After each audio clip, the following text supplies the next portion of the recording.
Hi everybody, Josh Ford here, running for the 2018 election for the U.S. Senate seat of Congress against Elizabeth Warren in Massachusetts. I want to talk to you today about a post I put up earlier, and I had a phenomenal response, so I wanted to talk about it a little bit.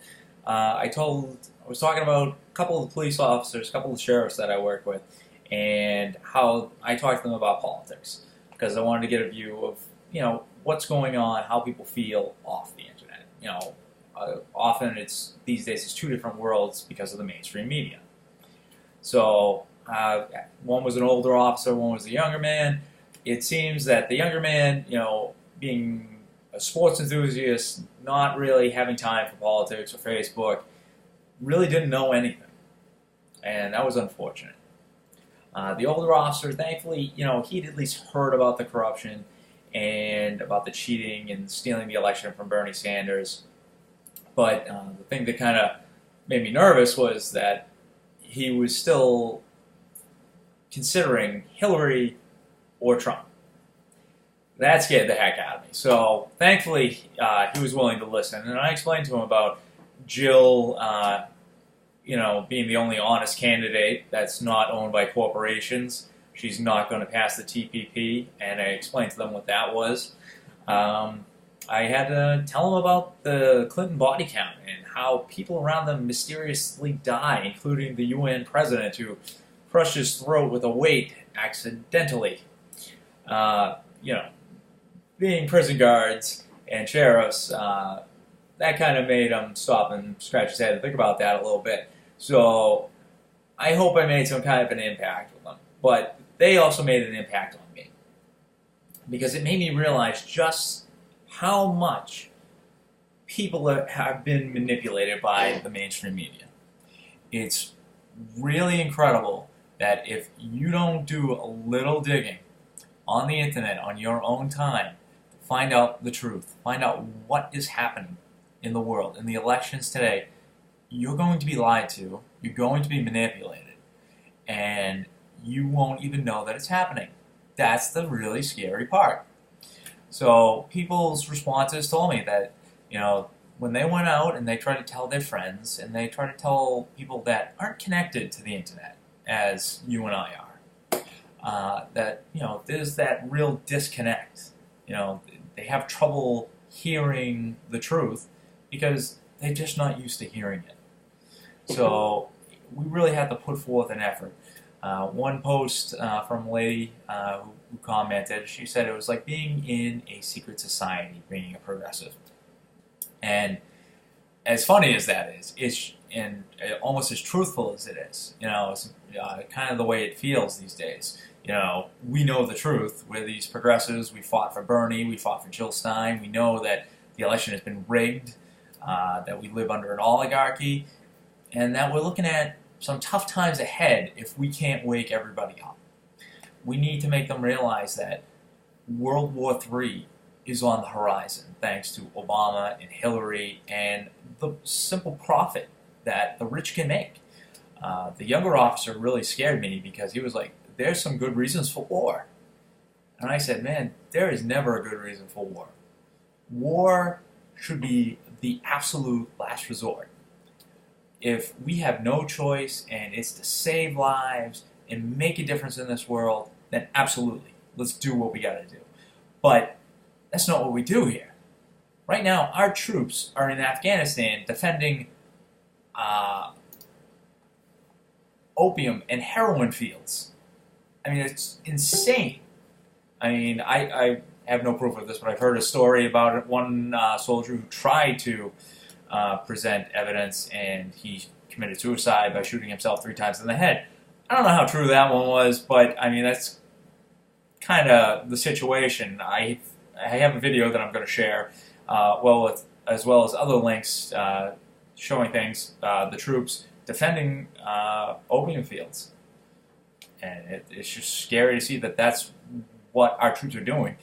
The Taliban had actually been destroying the opium fields, but now that the United States has been engaged in the longest war in the history of the United States in Afghanistan, they now produce 49% greater amounts of opium and heroin than ever before, thanks to our troops guarding the fields. Apparently, the oligarchy and the corporations that pull the strings around here and use our money, our tax money, and our youth, our soldiers, are profiting greatly off the drug war, and it's really unfortunate. And we really have to put a stop to it. It's not something we can allow to continue. I don't think any of us, we all at least know of someone that has had drug problems, and once you try heroin, you're addicted to heroin, and you're done for. That's pretty much the end of your life. And it's just part of business today for the oligarchy. We go to war, which is profitable. We produce the drugs, which is profitable. We send people to jail, which is profitable. And, all the people in between, the soldiers, the sheriffs, the officers, the civilians on the street, we're just in the meat grinder, getting torn up so that the rich people can get richer. It's got to end. And we got to put an end to it. We're going to put an end to it. I know that I'm personally going to do whatever I can to, when we go to war, our troops have to be doing something noble. World War II, we went and we saved the world. These days, it feels more like we are World War II Germany, and we're the bad guys. So we've got to wake people up to this. I had to speak to the officers that I work with, and to realize how little they actually know, to realize how hard it is to try to convince people outside of the internet. But it's also something that we can no longer turn a blind eye to. If we're going to turn this country around, we have to do that.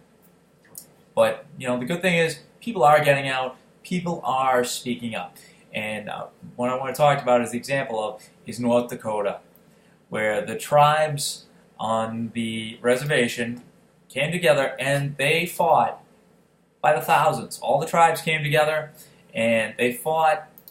Kelsey Warren is the owner of the corporation that was running the pipeline. And thousands of people have come and they have stood in the way, even though they were bulldozing the sacred Native American land, and they hired mercenaries with attack dogs to attack protesters. It only made people fight harder, more peacefully, because it's the only way we're going to get this done. It's a peaceful revolution. We got out there by the thousands, and it forced President Obama, and in a joint statement from President Obama, the Department of Justice, the Department of the Army, and the Department of the Interior, they all came together and said, we're going to stop the pipeline today. So, amazing news. The people have won. The Native American people have won their land back, and I couldn't be happy for them. Seriously, it's a great day. I love when I get to give you guys good news like that, knowing that, I helped try to spread the word for them, and I know so many others have been out there spreading the word, and I want to thank anybody that made it out to the reservation to stand in the way of those bulldozers, to stand in front of the attack dogs, and originally to raise awareness. The Native Americans on the land, they ran from North Dakota all the way to Washington D.C. and I just, that's phenomenal, because most people can't imagine driving that far. They ran that to raise awareness. It's absolutely incredible. And you know what? They beat the U.S. military. They beat President Obama, and I couldn't be happier for them. I just keep rolling there in North Dakota. You guys should celebrate tonight. You definitely earned it. I'm pretty proud of you guys.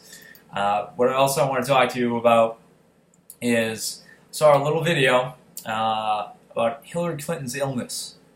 Now, we all have to seriously take into account what is wrong with Hillary. Now, rumors everywhere. I found this video, actually, somebody shared this video with me. I'm going to share you guys the link. It's about 16 minutes long. This gentleman has been a doctor for 21 years. He's not Hillary's doctor, so I want to be straightforward about that. He's very straightforward about that. But what he does is he kind of pulls together all the evidence of what's been going on with Hillary incidents, accidents, to the glasses she's got to wear. He does a pretty good job of pulling together the facts. And I know a lot of doctors have been doing this, but this is a pretty good video. And he feels that she has, excuse me for a second.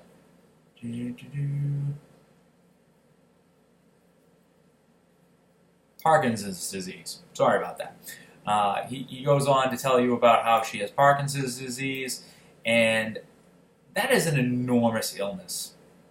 And there's a very good reason why she hasn't spoken in over 300 days. She can't answer questions. She had to take an enormous break during, one of the interviews with Bernie.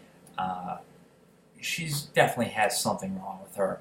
Unfortunately, the oligarchy is trying to push her on us still, even though there's clearly something wrong with her.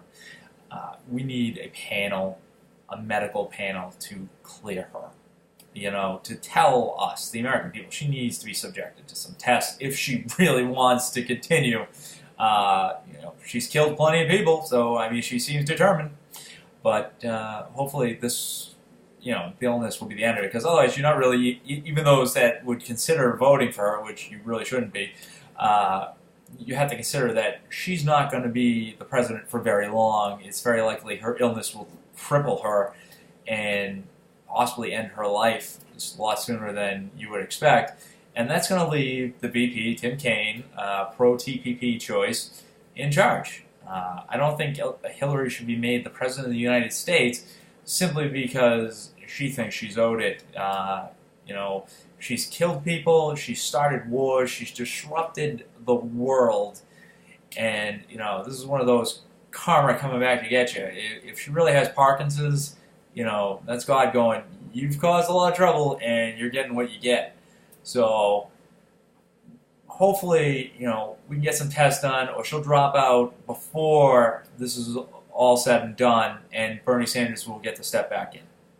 I know that would make me very happy. I know there are people all over the world, in the United States especially, praying that Bernie Sanders comes back. Till then, Jill Stein, she is our only hope at the moment, unless Hillary drops out. So there have been some reports that she might talk about people jumping ship. So it might be coming to an end. Let's seriously hope that the end of this crazy, crazy ride is coming really soon, and that Hillary will be stepping down. Due to medical issues, due to the fact that she's in prison, I'm okay with any of that. But we'll see how it goes. But like I said earlier, the important thing is we get out there and we talk to people offline. We do a great job online. We have to start reaching out into the real world and making our progressive presence known. So, this is Josh Ford, running for the 2018 U.S. Senate seat against Elizabeth Warren. I appreciate you listening to my video, and I hope you all have a great night and a great rest of your weekend. Thanks.